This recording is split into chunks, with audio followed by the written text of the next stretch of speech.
The decade begins with Braden Barrow as the head of our household alongside his wife Fatima.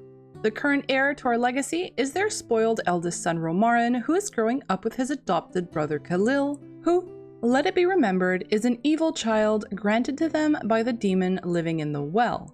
They also have two younger siblings, the twins Celeste and Edward. Romarin is having trouble adjusting to life with three siblings and develops a difficult dynamic with Khalil, who appears to be plotting to take his place as our heir. In our side households, Braden's brother Kaelin finally has a healthy daughter, but doesn't have any success conceiving again for now. However, at 46 years of age, their mother Rosemary becomes pregnant for the 12th time. Braden's cousin Zane, who expects to become the next captain of the guard, attempts to find a wife and is met with tepid interest. In 1331, tragedy strikes the family of Braden's eldest sister Stephanie, who loses both her husband and her youngest daughter. Meanwhile, the youngest of Braden's siblings, Alexander and Allison, begin their own search for a spouse. Alexander makes the acquaintance of Gregoria Lorimer, whose father has recently passed away. Having only two daughters, he has left his fortune and assets to the first male heir to be born, leaving the sisters in a race to get married and have a son, which results in Alexander attempting to help her in her endeavors. Allison meets a love interest of her own and soon becomes his lover. In 1332, the cousins of the Barrow family, the Verveers, become the victims of a curse. Ghislain pricks his finger on a spinning wheel and falls into a deep slumber, with only true love's kiss being able to wake him. His father Lucan invites people from throughout the land to visit his son, hoping to find his soulmate. In Windenburg, Alexander is hired as a guard at the jail through his association with Gregoria and finds his soulmate, Gregoria's cruel sister Elasaria. The two of them get engaged, which comes as a shock for poor Gregoria, who has secretly given birth to Alexander's son, who unfortunately did not survive his birth role.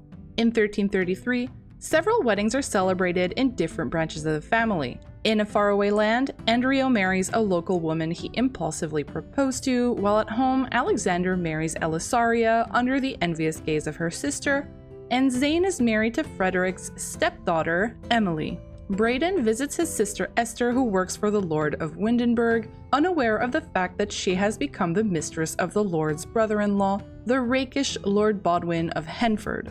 Allison gets engaged to her lover Jamari, and a short time later, they get married and move to a dairy farm granted to them by Lord Osric of Windenburg. At the Townsend Forge, Stephanie's mother-in-law Sheila passes away, and feeling overwhelmed at having to manage the forge on her own, Stephanie hires a young journeyman named William, hoping he would teach her daughters the craft and stay to marry one of them. Her eldest daughter Nicolette rebels against having him as her mentor, and William unexpectedly falls in love with Stephanie herself. At the Old Barrow farm, Kaelin's wife Becca gives birth to twin daughters, but passes away in the process, leading him to regret that he told his soulmate to marry someone else several years prior. In 1334, Elasaria gives birth to her first child with Alexander, but the couple is disappointed to learn that the baby is a girl. Her sister Gregoria has also gone unmarried and is proudly expecting a child of her own, which leads Elasaria to try for another pregnancy as quickly as possible. At the Barrow farm, the game sends me on an emotional roller coaster. Our twins, Celeste and Edward, both fail their birthday rolls. Oh my god. Oh no! What? But the game unexpectedly gives me back Edward for free. What is this? He's laughing. Huh? What? Huh? Hey! And Khalil successfully pleads to bring back Celeste, which makes me wonder if this was all a ploy by Khalil to appear as a hero and get into Fatima's good graces. I'm also surprised to discover that Stephanie is not only pregnant, but that she is also in labor while all of this is happening. She gives birth to a healthy baby boy and marries the much younger William. Esther finds herself pregnant as well, and her benefactor Bodwin moves her to a cottage he owns on the outskirts of Henford. Unfortunately, their child does not survive, and Esther fears she might lose her position unless she can quickly conceive again. In 1335, a mysterious young woman appears at the Verviers manor with her father and manages to break the sleeping curse affecting Ghislain. The two of them are betrothed and slowly begin to warm up to one another. Esther becomes pregnant again and gives birth to a healthy set of twins, Clarity and Roland. At the Barrow farm, our heir Romarin becomes a teen and we quickly discover that he is attracted to basically anyone with a pulse. Serafina, a servant at the Verviers manor, initially catches his eye, but he also falls in love at first sight with Thérèse, the stepdaughter of his uncle Frederick Jr. Braden meets Romarin's potential future spouses and unexpectedly becomes the object of Serafina's desires. As for Thérèse, while Romarin's parents don't exactly dislike her, they are a little disappointed that their son has fallen in love with a farmer's slow-witted daughter, in addition to them being cousins by marriage. In Tartosa, Braden's wayward sister Adriana is living her best life with her outlaw lover Harlan and his two illegitimate children. Adriana gives birth to a healthy baby of her own, and the two of them get married after having lived together out of wedlock for 9 years. In 1336, Ghislain Verviers comes of age and marries his soulmate Anne, with whom he is now completely in love. Although the event is marked by the death of Ghislain's father Lucan, shortly later they welcome the happy news that Anne is expecting. She gives birth to a healthy baby girl whom they named Gemma after Ghislain's mother. Khalil, the evil child from the well, becomes a teen and he and his brother make it a habit to sneak out and visit the local taverns. Over in Henford, Esther receives news that the father of her young children, Bodwin of Henford, has suddenly passed away. Since he has died without an heir, his mother requests that she and the children go live with her so that she can oversee their education and help them enter society. In Tartosa, Adriana and Harlan's peaceful life falls apart when she passes away after giving birth to a healthy son. News of her death reaches the family back in Windenburg, and while Braden blames himself for his sister's fate, Romarin mourns the loss of his favorite aunt by throwing himself in the arms of his soulmate, Thérèse, and some other random guy. In 1337, war breaks out and many of our Sims are called to serve in Lord Osric's army, including Romarin's soulmate Thérèse. Romarin is sent to his uncle Noah for an apprenticeship, and through his work at the inn comes to meet several eligible young ladies, including the kind and naive Mary Stafford, whose father is a successful jeweler, and therefore can expect a sizable dowry. Although Braden tries his best to encourage Romarin to pursue her, Khalil swoops in and all but magically gets her to fall in love with him instead. Quite passionately in love. Meanwhile, Romarin prefers the company of the hard-working and pragmatic Brielle Oakstead.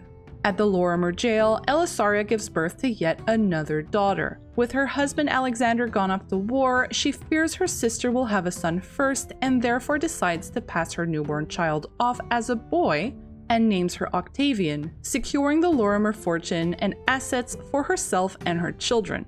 In 1338, Ghislain and Anne's daughter Gemma tragically passes away while they're both away at war. Anne reveals nothing to her husband and instead returns to Henford, where she and her father perform a ritual to bring her back to life. Meanwhile, Mary's father invites Khalil to become his apprentice, and our evil wellboy moves in with the Stafford family, where he meets the eligible Rickle Jerry, a ward of the family's, and Helena Grime, another apprentice. Although Helena was meant to be his rival, Khalil manages to take their relationship down a different path. At the Pasquet Inn, Romarin has lady issues of his own. Despite his budding relationship with Brielle, he finds himself attracted to her sister Amara and invites her to one of the inn's rooms. This becomes a recurring pattern for him as he ends up inviting several different ladies to join him on different occasions, somehow without fathering any children, at least for now.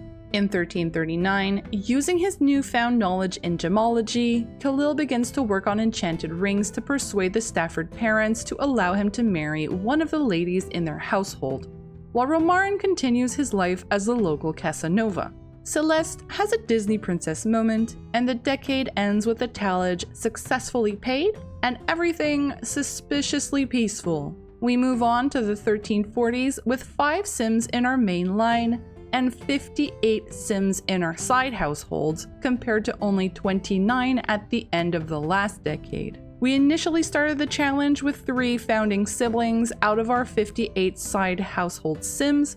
14 are descendants of Cecilia, 30 are descendants of Frederick, 6 are descendants of Gemma, and 7 are descendants of their half-sister Gabriella, who is the only Gen 1 sibling still alive.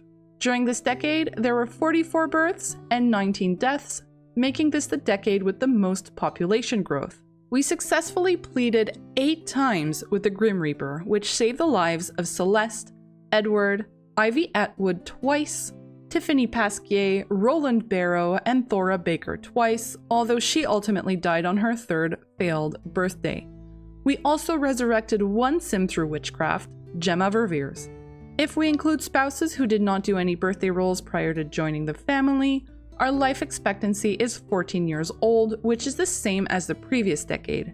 If we only look at Sims who are part of our bloodline and did all of their birthday rolls, life expectancy falls to 9.4 years of age, which is a half year less than the previous decade.